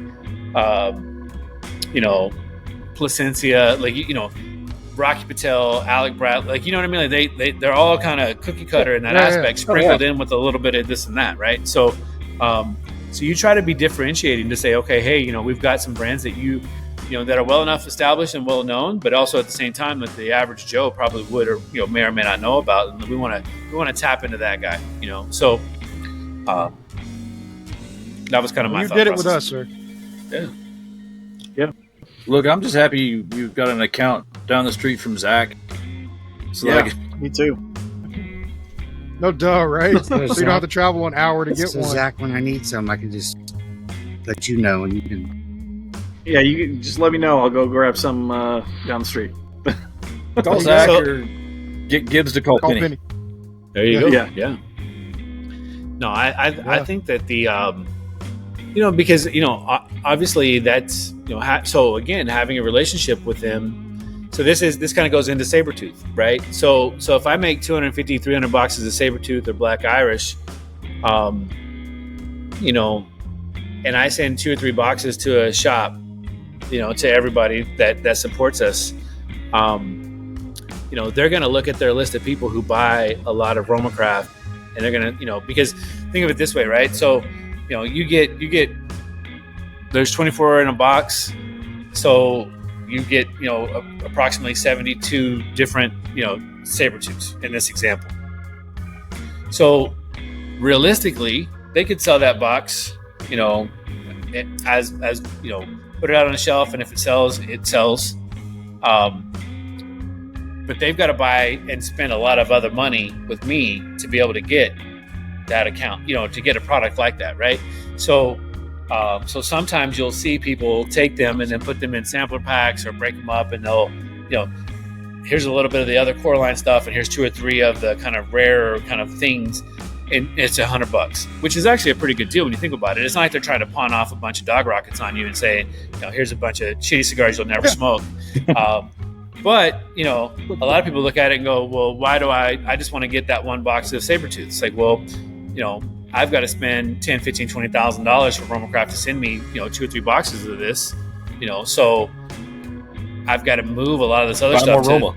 Yeah, you got to buy more RoMa, right? So, it's an ugly part of the business because you like to do those types of things as far as like trickling out some really cool rare stuff and some fun stuff to let people who really, really are in the know of the things that we're kind of releasing.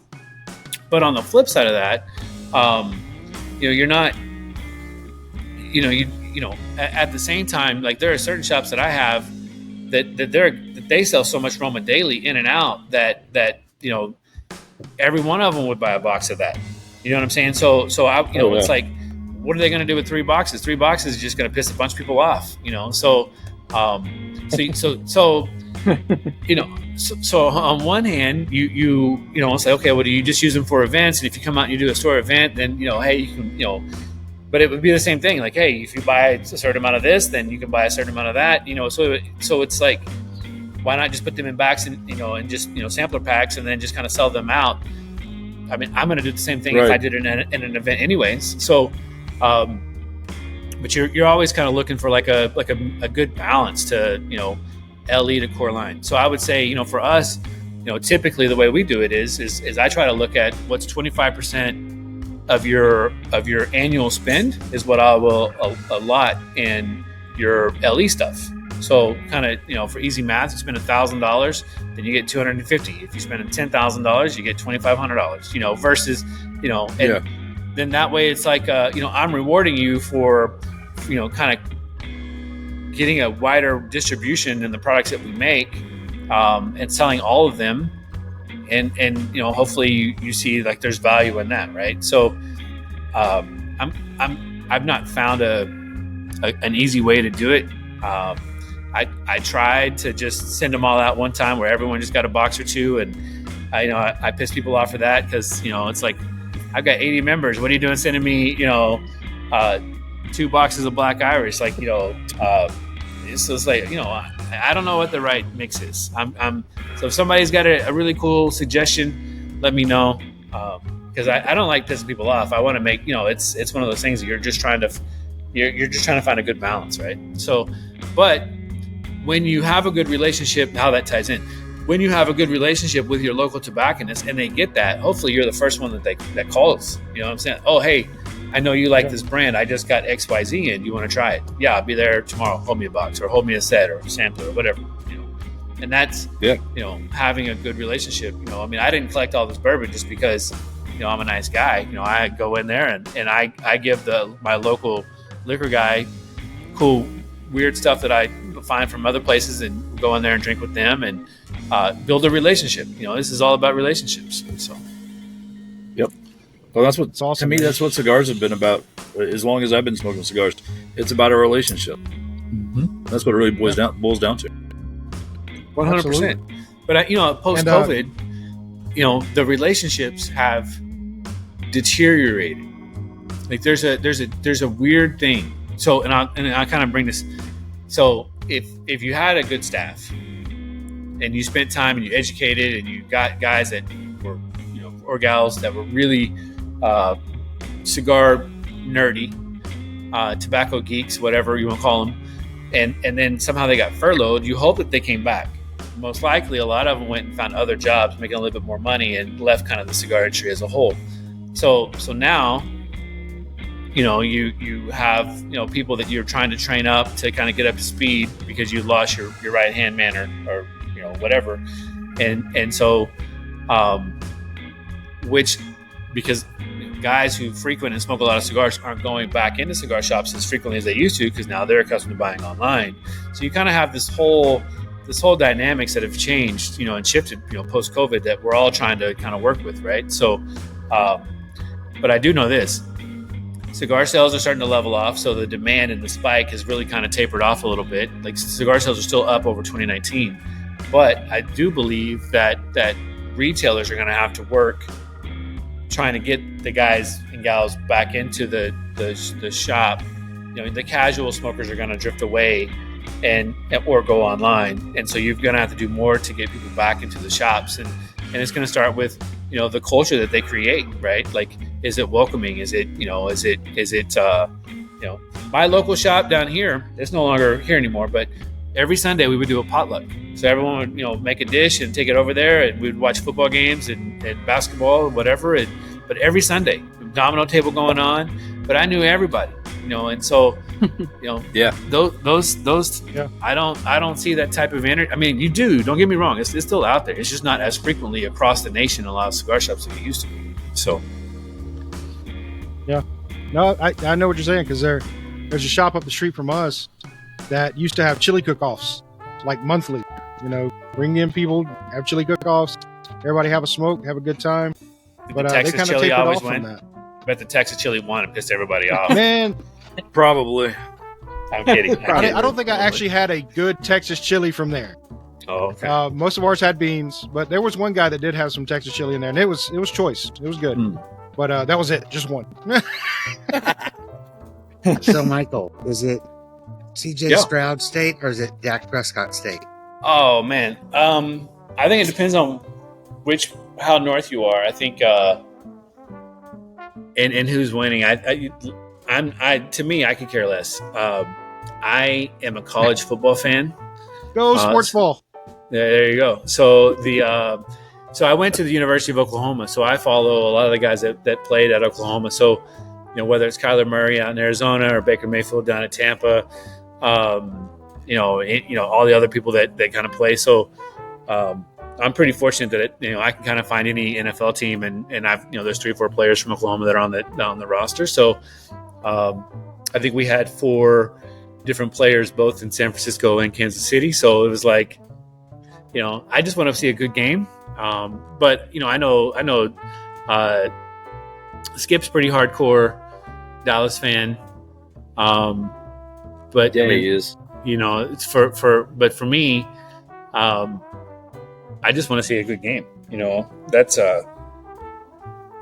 that's the only thing I really care about. I mean, I can watch football anytime. Like, I don't really care. Safe answer. Yeah. So, or whoever's on my fantasy team, I just want to win my fantasy games. You know what I mean? So it's like, like let's we're gonna keep it 100, right? Like if I could win, whoever's on my fantasy team. So that takes. There you go. I want to win. So I just want to win. Do you guys play fantasy? Nice. I have a few times, and with my going back to Twitter, my Twitter cigar group, we played a couple of 3 years. I think I won the first year, and I didn't have a damn clue what I was doing. Okay, it's the best time. I still don't have a damn clue what I'm doing, but I won, so I didn't care. Yeah, no, I won and done, man. Just stop there, stop on top. Fucking, I'm out, bitches. Yeah. Nothing wrong with that. That's it. Yeah, that's what you do. Yeah. Well, it is coming to the sad part of our show. Of this thing is burning my fingers, and I'm happy that it burned my fingers. I let it burn my fingers because I didn't want to put it down at all. So I'm going to review it. The entire time, consistent smoke. I love the smoke output on this thing. Still no film on my mouth, so bravo. You got that vote for me. I really enjoyed the cigar, and I appreciate I didn't have to talk, and I got to smoke this thing, so I really love that. So for me, it's going to have 5 out of 5 leaves.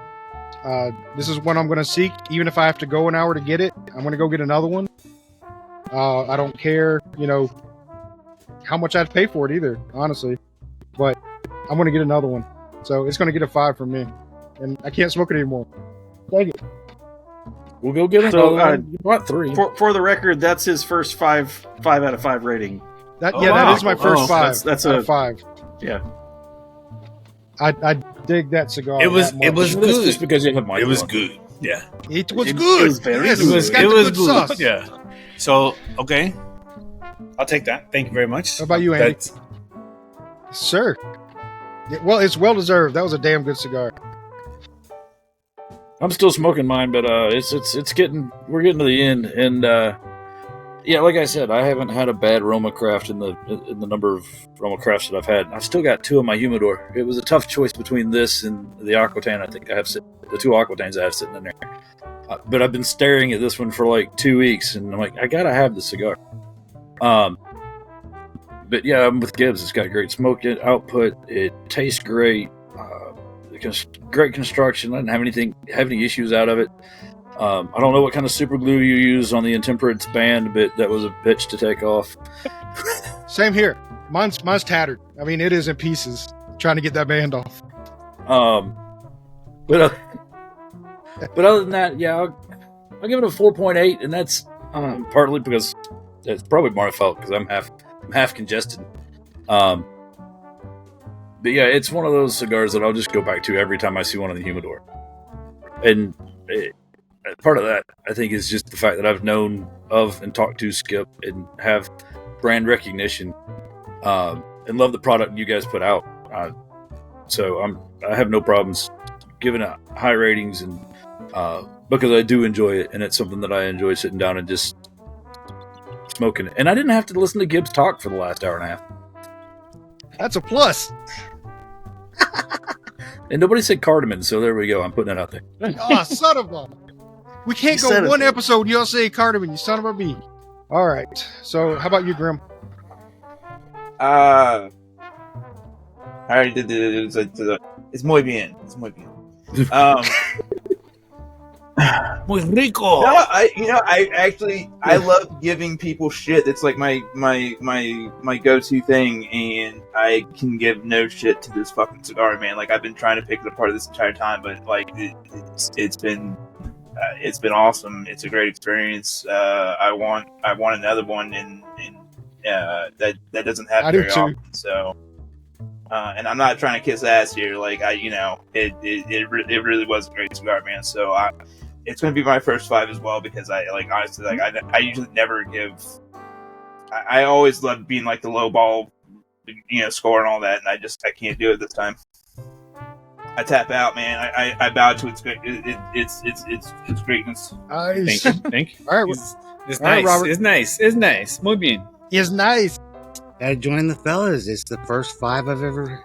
My favorite was the Davidoff 3. Okay. I just liked it. It was good. But this one, far superior.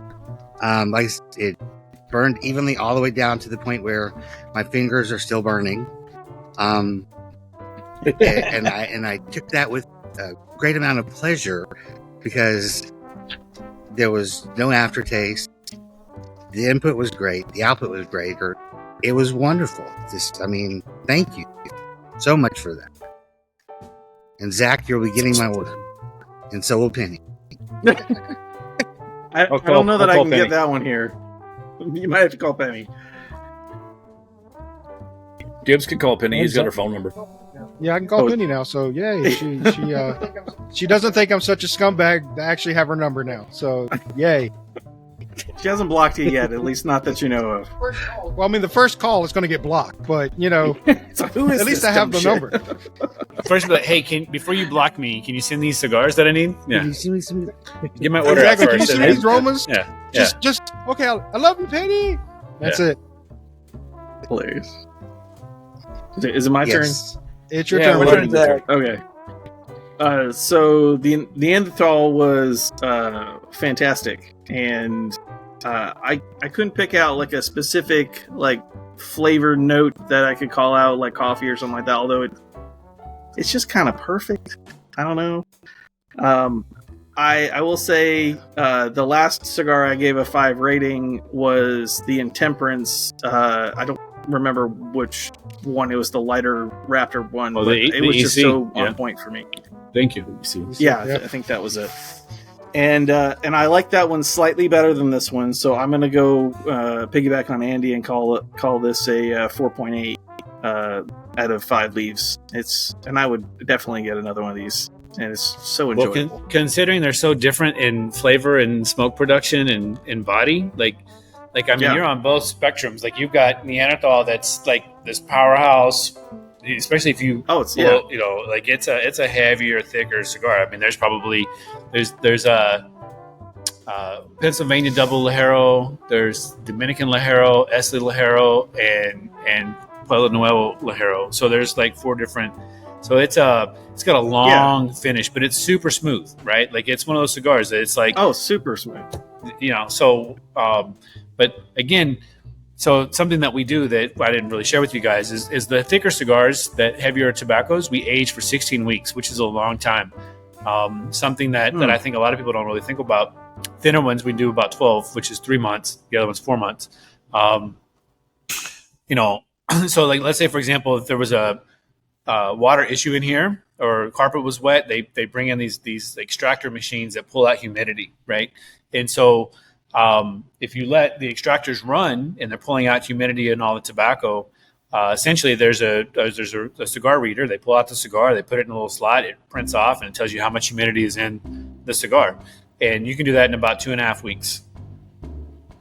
From being total wet to 2.5 weeks, right? So you crank up the ACs and you turn on the extractors and you can pull out the humidity.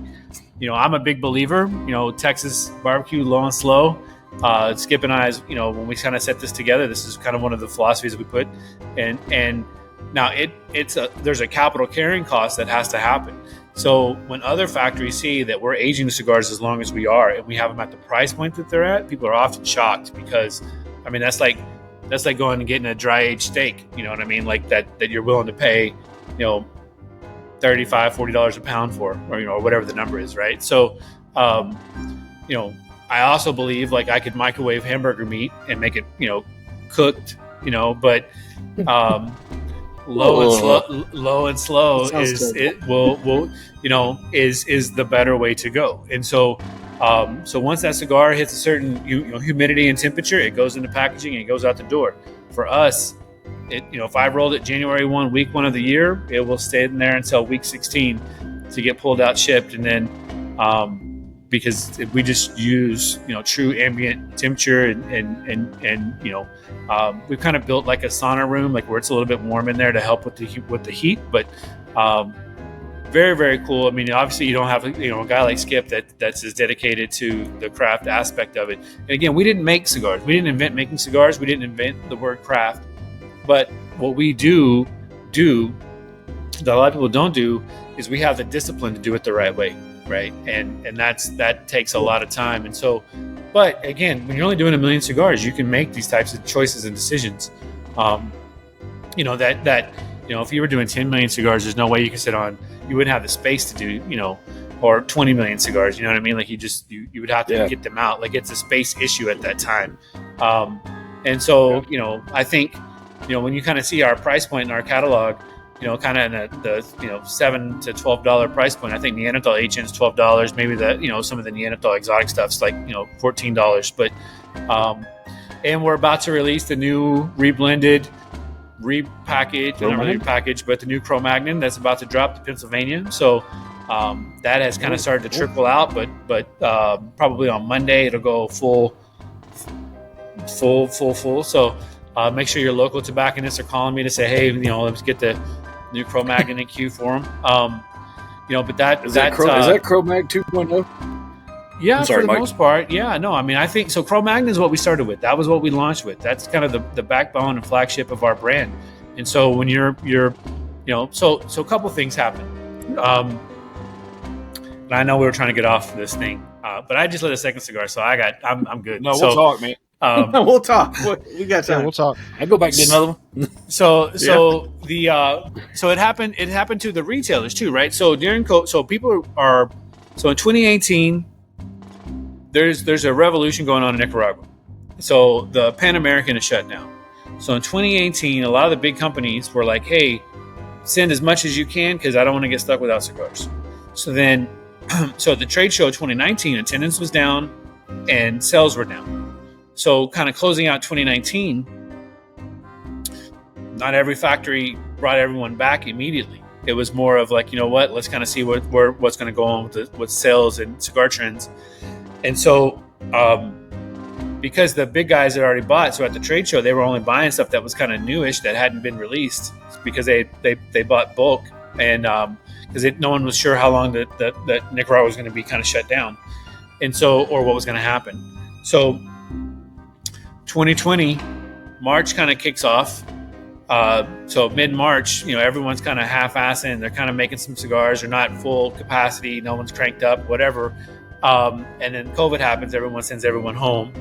And then again, so the And then all of a sudden people start getting bored and Americans are going to American and they start, basically, like ship it, you know what I mean? Like click and ship, just like everything else. Right. Yeah. So, all of a sudden in April and May, all these POs start getting fired off. Like, hey, do you have cigars? No, I don't have cigars. Okay. Do you have cigars? No, I don't have cigars. Yeah, I got cigars. We'll ship it. We'll take everything. Oh, we lost somebody. And so eventually what ended up happening is so most of the big online guys do ridiculous numbers in between Black Friday and New Year's. Like it's ridiculous amount of they were doing on those regular days kind of what they were doing combined dollar amounts in that 5-week period daily. Oh wow. So just you don't got them? Okay, here's a PO. When you get them, send them to me. Hey, do you got cigars? Okay, hey, send them to me, and we'll just take everything, right? A lot of the factories were doing the same thing. Okay, now I gotta get guys back in the chair. I gotta crank up. I gotta go buy more tobacco. I got all these POs, and I gotta ramp up to scale. So a couple things happen. Well, supply and demand happens. Well, tobacco's, Esa Ligero that was going for $7.25 is now $10.25. Pennsylvania or broadleaf out of the Connecticut River Valley was $20, $35, $36 a pound. Now it's $40 something a pound. Tobacco costs just got so, but you got to the point to where it's like, okay, it's not sorted, it's not separated. You know what? Just send me the container. I'll take care of it. I'll have my guys go through it. And so you have stuff that's really, really good, stuff that's really, really bad, and stuff that's really not usable at all, but you bought it all, right? So you bought bad. Just like whenever you bought all the stuff that you don't have cigars, I'll take them. You don't have them, send them to me. So then all of a sudden your product mix in your humidor is not great because you're having a hard time getting cigars as well. Manufacturers are having a hard time keeping a supply line of really good tobacco. And so a lot of things were kind of going on. And so you're bed borrowing, dealing, trying to get tobacco, the right amount of tobacco for the right things you need to do for production to keep things going. And when you're not buying $200 million worth of tobacco and you're only buying a couple $1 million worth of tobacco, you're not nearly as important as the guy that's going to take it all without being as selective and picky as we would be, right? Because we can't make bad choices. We just don't have the bandwidth. You know what I mean? Like buying a couple bad bells of tobacco would be detrimental to us, and so you have to be a little bit more selective. Anyway, so last year to keep the price, so eventually you get to a point to where it's like, okay, for the quality of tobacco that's available, it hits this price point, this threshold, to where you can no longer continue to put out kind of what you've already identified, what your core line values or for price points are going to be at. So for us to go in and buy, overpriced, under fermented, not prepared, not separated types of tobacco, and really be a crapshoot of whether or not, a third of it's going to be really good, a third of it's going to be okay, but it needs work, and then the other third is going to be, kind of garbage. At the price points that they're asking for, you just say, you know what, this is no longer a viable source that we can continue to work with. And so last year, we kind of took that information and decided to kind of look at, Pennsylvania broadleaf. But then the conversation piece kind of comes around and you're like, okay, well, what's out there, that's a Pennsylvania broadleaf that becomes the staple? What's the mark of a good Pennsylvania broadleaf that's out there? If I said, Connecticut broadleaf, people will say Liga, right? Or anything that La Flor Dominicana has done in the past. Some of the stuff maybe that Saka or Nick are doing, kind of that's out there, right? So then you look at the price points of some of those cigars, and you're talking anywhere between $17 to $25 per cigar, which goes against what we try to do for making cigars that really are produced for people who smoke frequently and often. Again, could we do it and do it well? Absolutely. But you kind of have to go through all this other stuff to even, to see if it's even viable, because it doesn't make sense to go out and buy 10,000 pounds and only be able to use, 2,500 pounds. You got to figure out what to do with the remaining part of it. So we thought this was a really good opportunity for us to kind of set the bar for what would be, again, there are some really good Pennsylvania broadleafs out there, but there's nothing that becomes like the standard for like, hey, this is the one that hits. And so Skip went into the lab and started working on this last year, and so it's fucking pretty good. So Cro-Magnon originally a lot of things, it's very one-dimensional. You like the flavor, it hits all the way through, it doesn't stop, right? This one for me, it's a little bit more balanced. It's got some nuances. It's got a little sweetness to it that some natural sweetness that is there in the original Cro-Magnon, but it's a little bit more kind of intensified on this one. It's just really good, well fermented tobacco, and it's just kind of like on the scores that you guys gave us on these other ones. I think it'll be in the same it'll fare the same way. Awesome. So I can't wait to try one when they're out. Yeah, that's awesome. I know I'm going to definitely branch out and try more. I've only had 3, so I'm definitely going to try to branch out and get more. Yeah, that was my first. Yeah. We're going to turn you casual smokers into cigar nerds. You'll be. That's right. I'm God man. bless you. All right. You just got to get to your patio more frequently. That's it. So. That's it. That's it. And I mean, my patio's being neglected. I definitely need to step it up out here. What's Weasel Dark 30? Where do you see that? You mean Weasel Team 6? Yeah, there's Weasel Team 6. That's it. Yeah.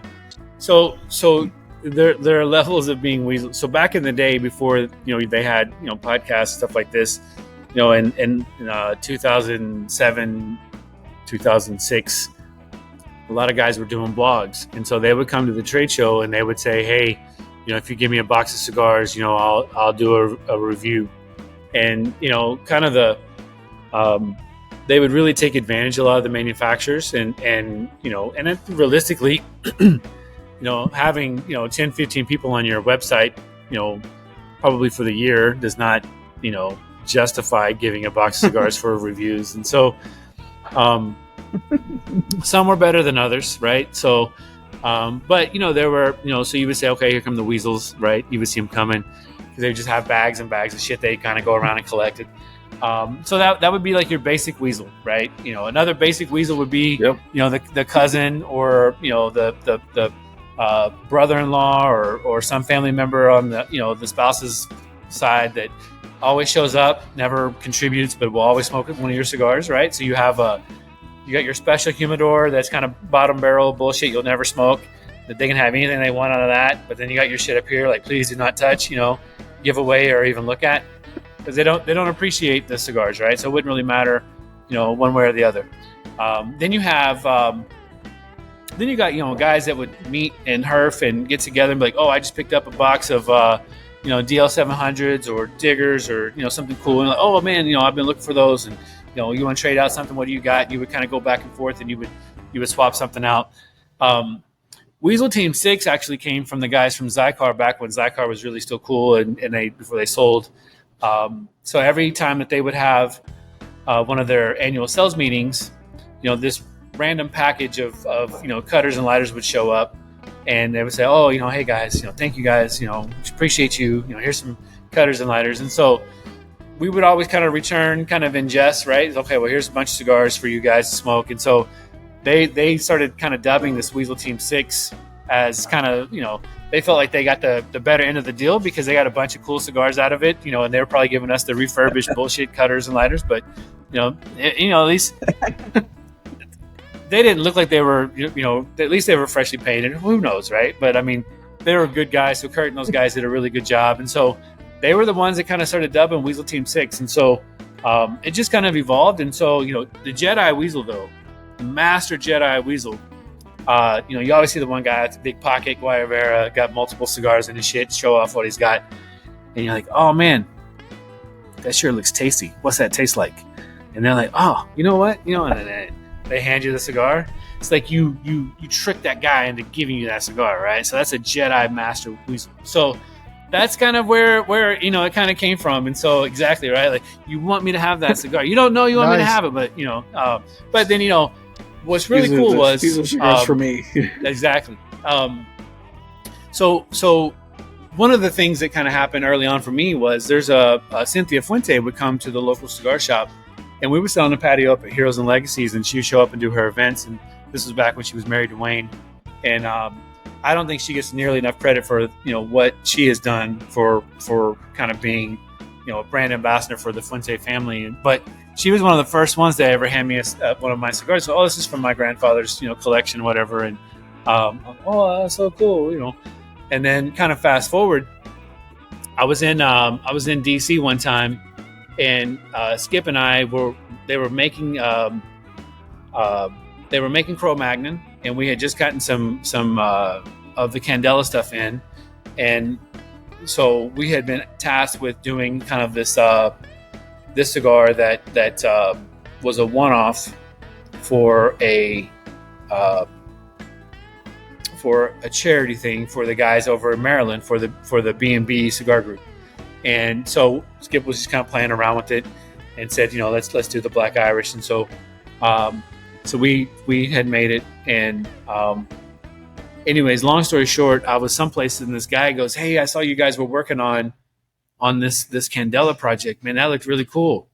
And it hit me that people actually pay attention to the stuff that we post, right? And I just happened to have one on me, and I'm like, "Hey, yo," and I handed it to him. It was like, it might have been my only one too. I was like, "Motherfucker," he Jedi'd me, But that's he got it. He got it right, exactly. So that was one of those things that just kind of shows you the impact that again, our little timestamp on the cigar industry and our impact and what we've done to kind of to the people that thousands of people that kind of follow us and support us is just a really cool kind of thing, and you want to embrace that. And so little by little, you just that's now I will say the Drew Estate guys that follow Drew Estate just assume that if it's Weasel Team, that means we give us stuff for free. It's like, well, slow down, cowboy. It's like that's I'm just kidding. But I think that because I stand in line, I swear to God, I seen Jonathan Drew give away like the same ring or same thing like to 20 different guys. "Oh, this is my thing," and hand him a little trinket. Good people, like they're again super top notch. Hardcore enthusiasts. I love it. So, but yeah, that's where the Weasel kind of came from. So then we kind of have spun off on that. We started doing this thing called Weasel Team or Weasel Fest, which is an all-day barbecue concert kind of venue we've done every other year. We've done 2 of them. Big production. Nice. It's kind of just a cool way to kind of do something fun. It's more expensive. You don't make any of your money back. But yet at the same time, when we weren't going to the trade show, it made sense to kind of allocate some of our money that we would spend at the trade show to do this festival. And so I'd like to do it again if I could figure out a way to do it kind of in a backyard, more of an acoustic style, MTV Unplugged kind of series would be kind of a cool thing to do. Yeah. Without all the production parts of it, I've got a friend of mine in Austin. Actually, I got to go visit his little place downtown where he's got a couple of acres in Midtown that said, it might work out. So getting the venue kind of, where you can smoke is always difficult here in Austin. And so that's kind of, so that's the Weasel, that's kind of the story of the Weasel. So, it's, nice. It's one of the things that we do is we do the RoMa Craft Pick of the Day. So we, these guys post pictures of RoMa where it's really, really artistic, and, they just do it on their own. And so if we come across something that's really artistic where we take it, we repost it, we call it the RoMa Craft Pick of the Day, then we'll send them like a little, care package or something as kind of an appreciation for the post. And because some of them are really, really well done. Got to step up the picture game. Yeah. Right? So, but you got to hashtag RoMa Craft Pick of the Day for us to see, because we follow those hashtags. So on that note, I think we're going to bring this episode to a close. But thank you, Michael, for being on our podcast. We really enjoyed this. We really enjoyed the cigars.